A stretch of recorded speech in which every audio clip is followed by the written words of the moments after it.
The Bloomington Fire Department now has a new way to treat patients with disabilities. Minash Kumgari explains how a mother's story sparked the change.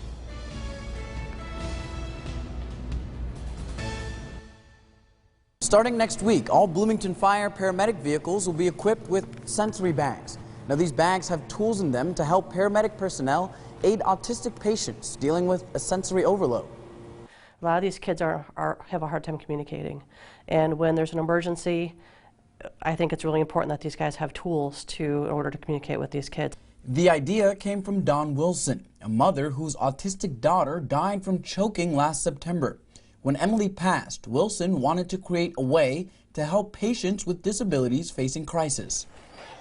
Just talk about the different feelings that they're having. She was 13, but was maybe more educationally at a 5 or 6-year-old level. My daughter probably didn't speak real well until she was probably 7 or 8. So there's a lot of kids on the spectrum that are nonverbal, and they have no way to communicate unless they have their iPad or another device to communicate with. We've got pictures of the body here in the middle so they can point to where the problem is. If they've got a problem with their arm or their leg, they can point to that. It would just be really beneficial that if we do have a patient, most are going to be with their family, but if there was a situation where they weren't, we have just some tools to kind of help them make that situation a little bit easier. Eric Davison from the Bloomington Fire Department says as we learn more about autism, bags like this are invaluable. These are just great tools. I mean, every tool that we can have just makes us that much better job and better to serve the community.